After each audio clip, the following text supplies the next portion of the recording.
Michael Douglas apresenta 25 anos de Titã. Olá, amigos do YouTube. Aqui é o Michael Douglas. Este é mais um aniversário de filmes aqui no meu canal. Eu estou dando continuidade aos filmes que fizeram aniversário em 2025. E o filme que eu vou falar para vocês hoje é um filme de animação que talvez muitos de vocês que são jovens e assistem meu canal nunca tenham ouvido falar, mas que teve destaque na época do seu lançamento. E é um filme de animação dirigido pelo grande Don Bluth, o mesmo diretor de animações clássicas que não são da Disney, como Um Conto Americano, Em Busca do Vale Encantado, Todos os Cães Merecem o Céu, A Polegarzinha e Anastasia, cuja história se passa no futuro, lá para depois do século 30. Sabem qual filme é? Titã ou Titã Aé. Aé porque significa After Earth, que em inglês quer dizer depois da Terra, ou Titã depois da Terra. Isso mesmo, meus caros inscritos. Em 2025, o filme Titã, em que a história, como eu falei a vocês, se passa depois da destruição do planeta Terra pelos alienígenas, completou 25 anos.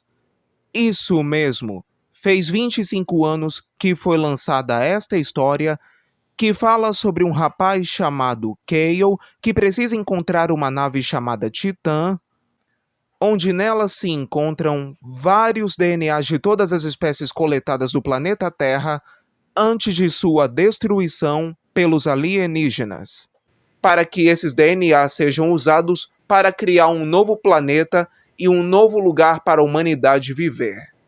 A história do filme é a seguinte: no ano de 3028 d.C., o planeta Terra é atacado por alienígenas de pura energia chamados Dredge. Enquanto a nave-mãe dos Dredge destruía a Terra com um feixe de energia, centenas de naves humanas fugiam pelo espaço como última esperança para a humanidade. Uma destas naves se chama Titã, e nela embarcava o professor Sam Tucker, e em outra estava o seu filho, Cale, carregando um anel dado por ele. 15 anos depois, Cale trabalha numa estação de salvamento, carregando mágoas por seu pai tê-lo deixado para trás e sumido na nave Titã. E os humanos sobreviventes foram obrigados a viverem no espaço sem um planeta para habitar e sendo observados por outros seres alienígenas. Um capitão humano chamado Joseph Corso e sua piloto, Akima, procuram Cale para contar-lhe que o anel de seu pai tinha um mapa codificado que mostra o caminho para a nave Titã, e o convidam para se juntar à sua tripulação em busca da nave, pois dentro dela tinha um mecanismo capaz de criar um novo planeta e um novo lar para a humanidade. Porém, eles são perseguidos pelos Dredge que querem destruir a Titã. A tripulação de Corso consiste em 3 aliens: Creed, um rato humanoide, Gun, um cientista verde, e Stitch, uma expert em armas que parece um canguru. A jornada começa na nave de Corso chamada Valkyria, e pelo mapa de Cale, a primeira parada foi no planeta Secharine, onde uma raça chamada Gaol revela que a Titã está escondida na nebulosa Andali. Depois, os Dredge sequestram Cale e Akima para copiar o mapa na nave-mãe. Porém, Akima é resgatada pela tripulação e Cale consegue escapar em uma nave de caça roubada. Depois, o mapa revela que a Titã está nos Anéis de Gelo de Tigrim, um labirinto de gelo espacial. Porém, Cale e Akima descobrem que Corso e Creed são aliados na busca da Titã para entregá-la aos Dredge. Então eles escapam da Valkyria e vão parar na última colônia humana no espaço chamada Nova Bangkok. E com a ajuda dos humanos habitantes, Kale e Akima consertam uma nave destruída para chegar a Titã antes de Corso e dos Dredge. Correndo contra a Valkyria, Kale e Akima passam pelos Anéis de Gelo até chegarem na Titã. Lá dentro, eles descobrem DNAs de todos os seres vivos do planeta Terra e que Sam Tucker, pai de Kale, agora infelizmente falecido, deixou uma mensagem gravada explicando que a Titã foi projetada para criar um novo planeta, mas infelizmente toda a energia da nave foi drenada durante a fuga da destruição da Terra e o processo não foi concluído. Então a Valkyria chega e Corso e Preed confrontam Akima e Kale, mas Preed trai Corso, revelando o acordo que fizeram com os Dredge. Corso e Preed lutam entre si e Corso o mata, quebrando seu pescoço. Depois, Kale luta contra Corso até ele cair de uma grade. Os Dredge chegam e iniciam seu ataque contra a Titã. Percebendo que pode usá-los para recarregar a nave, já que eles são feitos de energia pura, Kale tenta consertar um disjuntor emperrado, enquanto Akima, Stitch e Gun lutam contra os Dredge. Corso reaparece e muda de ideia, se sacrificando para consertar o disjuntor.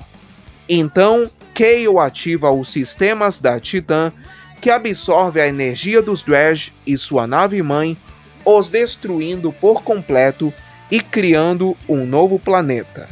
E no novo mundo, Kale e Akima ficam juntos e chamam o planeta de Nova Terra, ou Planeta Bob.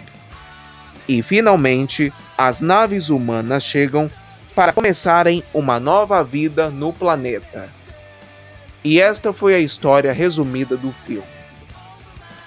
O filme Titã, ou Titã AE, foi dirigido e produzido por Don Bluth e Gary Goldman, produzido também por David Kirshner e roteirizado por Ben Edlund, John August, Joss Whedon, Hans Bauer e Randall McCormick, e editado por Bob Bender, Fiona Trailer e Paul Martin Smith, e com música de Graeme Revell. E este filme foi produzido pela extinta Fox Animation Studios em parceria com a David Kirshner Produções e Mutant Enemy, e distribuído pela própria Fox e lançado nos cinemas americanos no dia 16 de junho de 2000. No Brasil, foi lançado mais ou menos um mês depois, em julho de 2000. E é por isto que Titã, ou Titã AE, completou 25 anos em 2025. Agora umas curiosidades sobre o filme. A produção começou em 1997 e foi originalmente concebido como um live action intitulado de Planeta Gelo. E Art Vitello foi contratado para dirigir o filme. Mas em novembro daquele ano, o filme foi reformulado para um longa-metragem de animação. Naquela época, o presidente da Fox Family Films, que é a divisão de filmes da Fox para lançamentos de classificação livre e desenhos animados, Chris Meledandri, que depois seria diretor na Blue Sky Studios, ele afirmou dizendo que as imagens seriam muito caras para serem realizadas em live actions, e isso diferenciaria esse filme, que tem um elenco não apenas de humanos, mas também de alienígenas. O primeiro rascunho do roteiro foi escrito por Ben Edlund em setembro de 97, e John August se juntou ao projeto em fevereiro de 98 e foi contratado para aprimorar os diálogos, mas permaneceu nos projetos para reescrever o roteiro. E este filme, eu posso afirmar para vocês que ele é muito bom em questão de animação, design e efeitos especiais. Por isso que eu gosto bastante deste filme. E os efeitos visuais foram feitos pela Blue Sky Studios, e milhões de dólares foram gastos em testes de pré-visualização dos ambientes espaciais e espaçonave. Depois desse filme, a Blue Sky Studios seria o principal estúdio para a produção de filmes de animação da Fox em animação computadorizada. E o primeiro lançamento foi A Era do Gelo, e depois viriam outros filmes como Rio, Horton e o Mundo dos Ken, Robôs, Reino Escondido e Snoopy e Charlie Brown. Durante o verão de 98, Bill Mechanic, então presidente da Fox na época, entregou o roteiro aos chefes criativos da Fox Animations, Don Bluth e Gary Goldman, na época, que haviam terminado de dirigir o filme Bartok, o Magnífico, de 1999. E apesar da inexperiência com o gênero de ficção científica, que é o que esse filme é, os diretores aceitaram o roteiro mesmo assim. Bluth explicou que quando eles vieram à Fox, uma das coisas que todos discutiam é que eles não deveriam tentar ser uma cópia da Disney. Eles queriam fazer um filme mais ousado, que ainda atingisse a família e fosse um pouco mais além, atraindo os jovens e adolescentes. E diferente dos filmes anteriores que Don Bluth dirigiu, a animação é predominantemente gerada por computador, enquanto vários cenários e os personagens principais foram feitos em animação desenhada à mão. É por isso que eu gosto bastante desse filme, por causa dos efeitos especiais e dos cenários, porque eles foram uma tecnologia bastante avançada para a época do lançamento. E assim como em Anastácia, a narrativa e o tom de Titã são mais sombrios e ousados do que os filmes anteriores que Don Bluth dirigiu, comparados frequentemente a animes japoneses. Durante a produção, a Fox Animation Studios sofreu uma série de cortes orçamentários que acabaram levando à sua extinção após o lançamento deste filme, no ano 2000. E mais de 300 funcionários da área de animação foram demitidos do estúdio no ano anterior. E como resultado, grande parte da animação foi terceirizada para diversos estúdios independentes produzirem. A cena Wake Angels foi animada pelos estúdios Reality Check. Foi o primeiro trabalho desse estúdio em longa-metragem, enquanto a cena Gênesis do filme foi animada pela Blue Sky Studios, como eu falei para vocês, que fez os efeitos visuais do filme em animação computadorizada. 10 dias depois do lançamento do filme, a Fox Animation Studios foi fechada, em 26 de junho de 2000. E todos esses eventos prejudicaram a promoção e a distribuição deste filme. Titã se tornou também o primeiro grande filme a ser lançado nos cinemas em formato totalmente digital, um grande avanço tecnológico para a época. E 10 dias antes do lançamento do filme, a pré-estreia aconteceu em 6 de junho de 2000, na feira SuperCon 2000, e foi projetado simultaneamente em Atlanta, na Geórgia, e em um grande telão em Los Angeles. E quando este filme foi lançado, ele recebeu apenas 50% de aprovação da crítica. Recebeu críticas mistas, com elogios aos seus visuais e animação, mas críticas à história e aos seus personagens. E também foi um fracasso de bilheteria.